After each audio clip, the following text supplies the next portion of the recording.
A paz do Senhor a todos, bem-vindos a mais um vídeo. E hoje eu gostaria de falar para vocês sobre os 10 mandamentos da lei de Deus e sobre explicar um pouco mais sobre cada lei, como que nós aplicamos essas leis hoje em dia, né?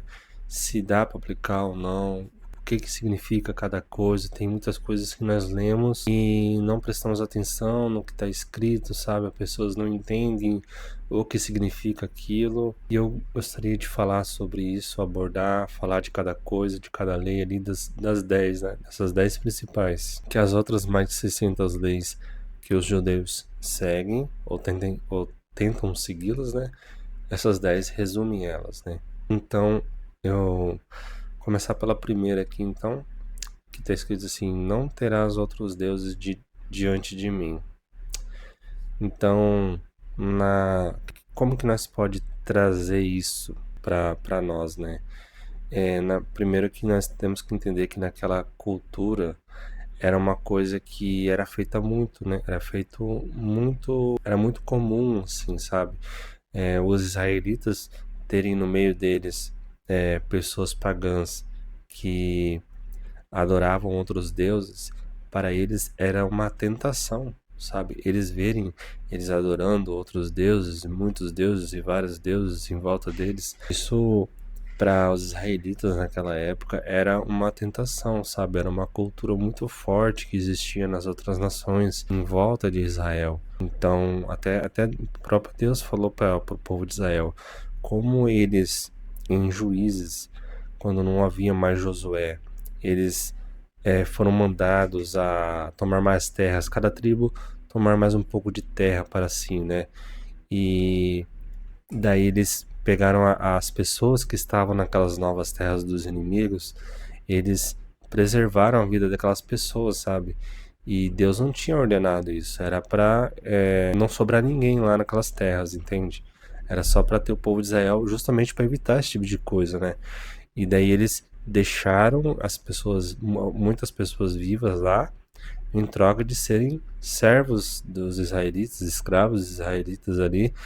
E então eles não cumpriram com a palavra de Deus como Deus ordenou. Então o próprio Deus falou assim que agora essas pessoas seriam motivos de tentações para os israelitas, porque os deuses que eles iriam adorar seriam um tentador para os israelitas cometerem erros ali. Estariam sempre no meio deles, sendo motivos assim de engano para os israelitas ali, sabe? Seriam motivos de os israelitas sempre estarem almejando ali os outros deuses, seriam tentações para os israelitas ali. Então, para os dias de hoje, que nós podemos aplicar de forma bem prática, não terá outros deuses diante de mim.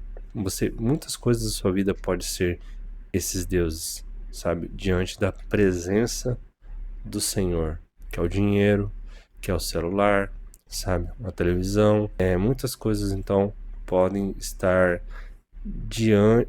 Tipo assim, se você está servindo a Deus e você está dividindo a atenção com outras coisas do mundo, sabe? Às vezes acaba morando no seu coração algo ali que não deveria. Então você já está descumprindo esta lei, que é não ter deuses diante de Deus. A segunda lei está falando já mais no que acontece na prática, né?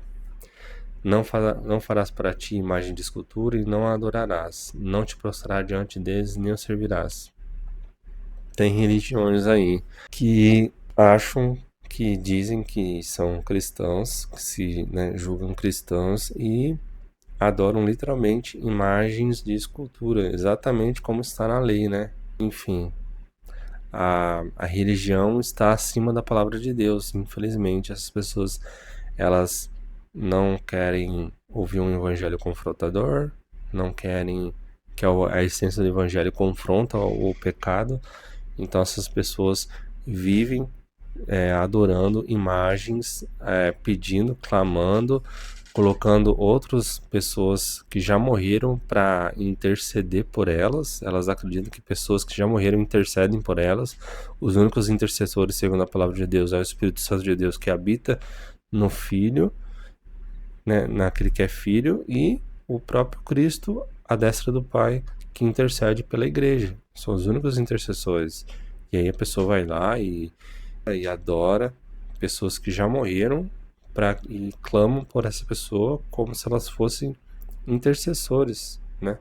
O próprio Deus intercede por nós. Então, não tem muito o que dizer, né? E quando uma pessoa, ela pega, por exemplo, o celular e ela fica lá, não está lendo a palavra de Deus, não está ouvindo uma pregação, não está escutando um louvor, ela está vendo outras coisas inúteis ali que não vão edificar ela, não é necessário para a vida dela, essa pessoa já está adorando um Deus ali, entende?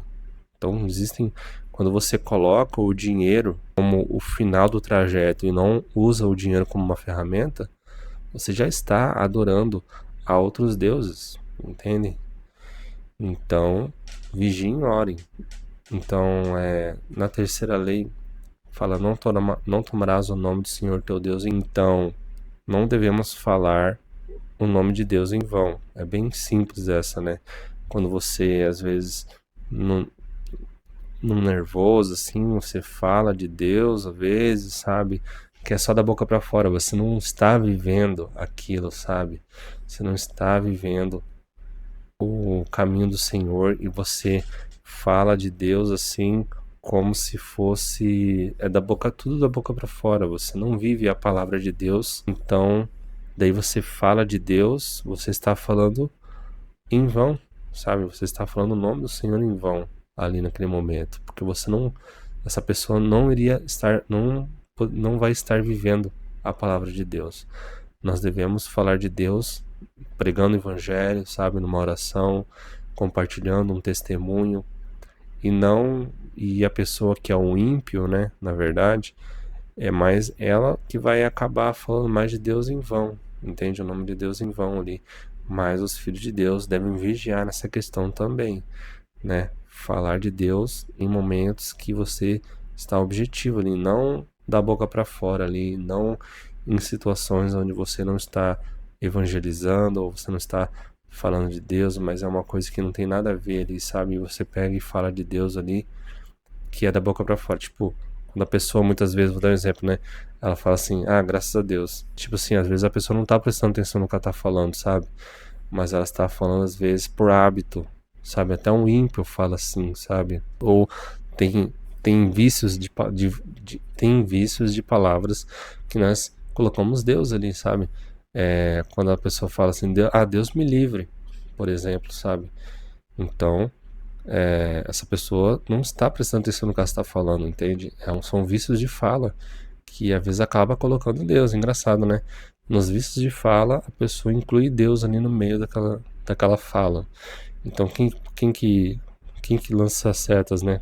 Quem que acaba fazendo isso, criando isso nessa situação? Quem que te dá as ideias para acabar fazendo isso? É o inimigo que está ao redor, para você consumir o pecado. Então, na quarta lei, fala-se assim: lembre-se do dia de sábado para santificá-lo. Trabalharás 6 dias e neles realizarás todos os seus serviços. Contudo, o sétimo dia é o sábado consagrado por Jeová teu Deus. Eu penso assim, nós cristãos, nós não guardamos o sábado porque o sábado ele é o Cristo, né? Cristo, você crê em Cristo e acreditar nele de verdade, esse é o nosso sábado, nós descansamos em Cristo Jesus. Mas eu acho importante, por exemplo, quando nós vamos falar de jejum, sabe? Quando você pega o seu melhor dia da semana, você pega o seu melhor dia da semana, o seu melhor tempo ali, e você separa esse tempo para Deus em jejum, oração e leitura da Bíblia. Você está em comunhão com o Espírito Santo de Deus, você está ali com um propósito específico para edificar a sua vida ou de outra pessoa. Então, isso a gente pode considerar como um sábado para o cristão, entende? Onde você separa o melhor dia e um tempo para Deus, entende? Você se fortalece nos caminhos do Senhor ali e você dedica dele totalmente ao Senhor. Esse também pode ser considerado um sábado para o cristão, entende? Mas o sábado ali, pro judeu, é dessa forma, é uma lei que é mais pro judaísmo mesmo, né? Mas eu penso assim, né? Quem crê em Cristo de verdade e é filho de Deus, descansa no Senhor. E esse é o nosso sábado. E seria, tipo, na prática, nos dias de hoje, assim, eu acredito que é assim, eu considero. Quando eu folgo lá no meu trabalho e eu separar um tempo para o Senhor, que é o melhor tempo que eu tenho, e dedicar a Ele, em jejum, oração e leitura da Bíblia, esse é como se fosse essa lei. Eu entendo no meu coração que eu cumpro essa lei, sabe? Então, eu deixo aqui, né, esse esclarecimento para você, né? Então, no quinto, daí fala assim, honra teu pai e tua mãe, a fim de que venhas a ter vida longa na terra que Jeová teu Deus te dá. Essa é a lei onde já existe uma promessa da consequência do cumprimento daquela lei. Quando você honra teu pai e tua mãe, sabe? De todas as formas que você puder imaginar. Então Deus promete que você vai ter vida longa nesta, nesta vida aqui, nesta vida carnal, entende? Então, se você, por exemplo, seus pais já faleceram, por exemplo, e você honrou eles, tenha certeza absoluta de que você vai ter vida longa nesta vida, né? Então, no sexto tem não matarás, já está dizendo tudo, né? No sétimo, não adulterarás. Se não adulterarás, eu acredito que já começa no pensamento, tá? No pensamento, a pessoa ela pode abrir legalidades e brechas já no pensamento. O inimigo começa pelo pensamento. Você já pode abrir essa brecha no pensamento, mas o plano do inimigo sempre vai fazer com que você concretize isso na prática ali, sabe? Ou a consumação do pecado. Mas a consumação do pecado, ele já começa na mente, se você permitir. O inimigo ele vai tentando abrir uma brecha ali na sua mente. Então, você deve vigiar, você deve não aceitar pensamentos ruins. Você fala, não aceito isso. Eu não aceito isso porque isso não é meu. Isso não vem de mim. Isso não vem do meu Senhor Jesus Cristo. Isso não vem do Espírito Santo de Deus. Você deve lutar diariamente, a todo momento, contra esses pensamentos ruins, porque o inimigo ele vai lançando setas. Ele vai lançando ofertas. Essas ofertas que parecem ser coisas boas para a carne, mas o objetivo dele é o quê? Abrir uma brecha ali. E quando ele abre uma brecha, então ele consegue causar um ataque espiritual ali. E aí vai indo, e vai avançando ali, sabe? E o objetivo dele é sempre fazer você, na prática, consumir aquele pecado. Daí então nós devemos vigiar e lutar diariamente, sempre orando ali, com o Espírito Santo nos guiando em todos os detalhes ali para não consumir o pecado nem na nossa mente, tá bom? Então, é sempre uma oração na mente ali, você cancela tudo, você não aceita aquilo ali, porque as consequências ali são o salário do pecado é a morte, né? Lago de fogo. Então, 8, não furtarás, já está dizendo, claro, né? O 9, não darás falso testemunho contra o teu próximo. Você não minta de nenhuma forma, nem contra ninguém, em nenhuma situação, nem nada, assim, não minta. A mentira é a única criação que Deus deu vamos dizer assim, a patente, né? A patente da mentira ao diabo.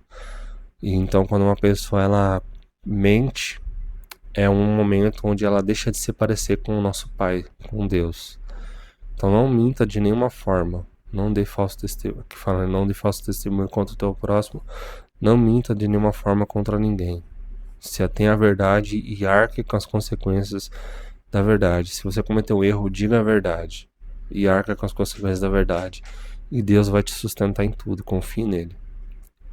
E o 10, não cobiçarás a casa do teu próximo, nem sua mulher, nem seus servos e servas, nem seu boi e jumento, nem coisa alguma que lhe pertença. Aqui fala não adulterarás e não cobiçarás sobre a mulher, né? Não cobiçarás nem a sua mulher. já eu acredito que já estão bem ligados já um no outro, assim, sabe? O adultério, pra mim, ele já começa no nesse cobiçarás aqui, sabe? Então, eles já são praticamente um, né? Só que aqui no 10 ele abrange mais. Não cobiçarás a casa do teu próximo. Você não precisa cobiçar nada. Você deve se alegrar com coisas boas das pessoas em sua volta, sabe? Você deve olhar a sua vida, você deve perseverar ali no que Deus tem pra você, porque Deus vai fazer coisas grandiosas na sua vida. E eu profetizo isso em nome de Jesus Cristo. Tome posse agora que Deus, você que é serva e servo de Deus, você vai receber coisas grandiosas do Senhor, grandes bênçãos do Senhor, em nome de Jesus Cristo. Então, o que eu queria falar sobre as 10 leis, né?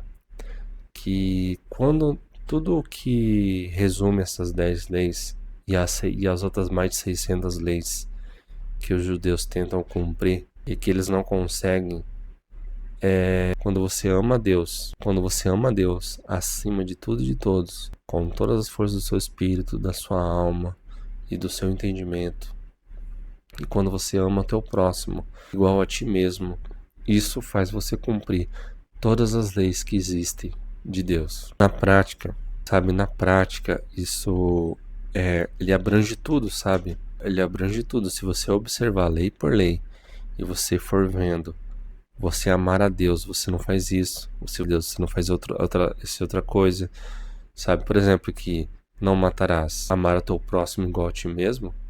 Você não vai descumprir essa lei. Não adulterarás.